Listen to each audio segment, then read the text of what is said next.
கிறிஸ்துவில் பிரியமானவர்களே, ஆண்டவராகிய இயேசு கிறிஸ்துவின் நாமத்திலே உங்கள் யாவரை வாழ்த்தி ஆசீர்வதிக்கிறேன்.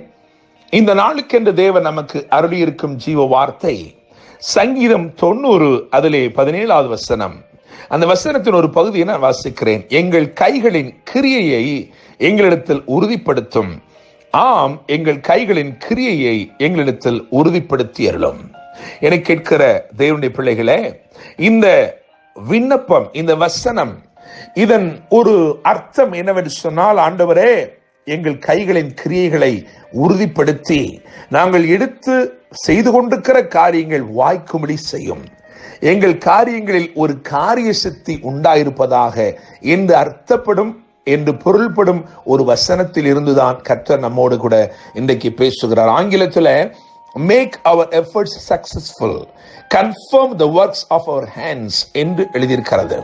இந்த சங்கீதத்தின் மேல் விலாசத்தை கவனிக்கும் பொழுது தேவ மனிதனாகிய மோசேயின் ஜெபம், அவனுடைய ஜெபம், அவன் ஏறெடுத்து ஜெபிக்கிறான். எங்கள் கைகளின் கிரியையை எங்களிடத்தில் உறுதிப்படுத்தும், ஆம் எங்கள் கைகளின் கிரியை எங்களிடத்தில் உறுதிப்படுத்தும். ஆண்டவரே, நாங்கள் செய்ய துவக்கினதை நாங்கள் செய்து முடிக்கும்படிக்கு அருள் செய்யும். ஆண்டவரே, இடையில் இருக்கிற பிரச்சனைகளை அகற்றி போடும், தடைகளை நீக்கி போடும்.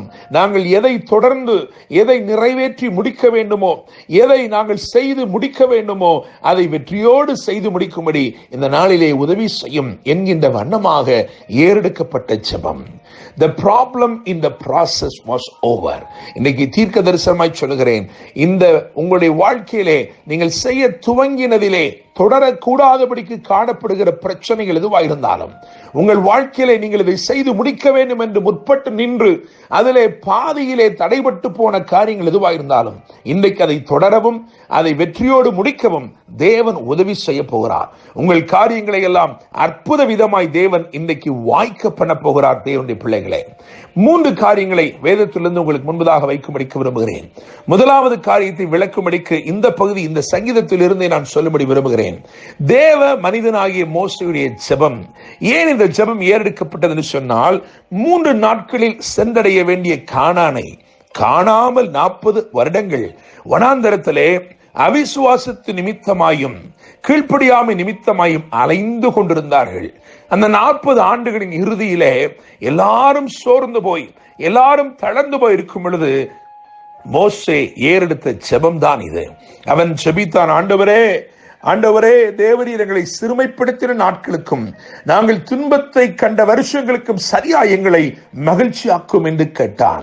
9ஆம் வசனத்தை கவனிக்கும் பொழுது, எங்கள் நாட்கள் எல்லாம் உமது கோபத்தால் போய்விட்டது, ஒரு கதையை போல் எங்கள் வருஷங்களை கழித்து போட்டோம், கானானை காணவில்லையே என்று ஜெபித்தான்.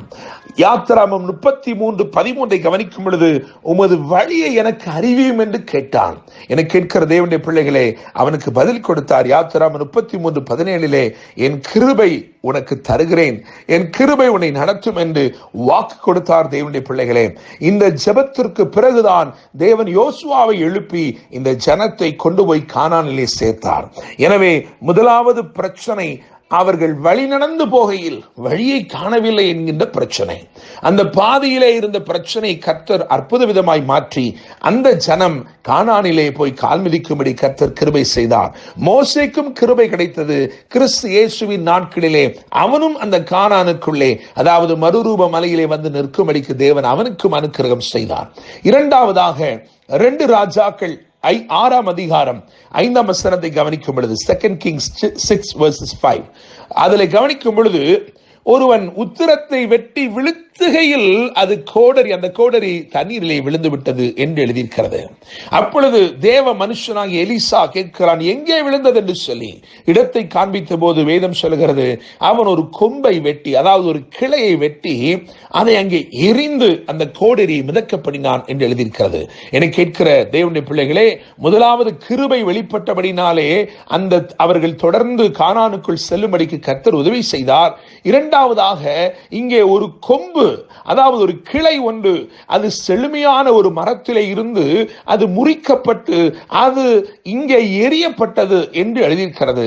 அப்படித்தான் பரலோகத்திலே செழுமையாய் இருந்த இயேசு கிறிஸ்து அங்கே இருக்கிற அவரை, அந்த கிளையை அவர்கள் அங்கே இருந்து பிதாவாகிய தேவன் அதை எடுத்து அதை பூமியிலே, உலகத்திலே எரிந்து போட்டார். பூமியிலே மனுக்குலம் ரட்சிக்கப்படும்படிக்கு அவர் அருளப்பட்டார்.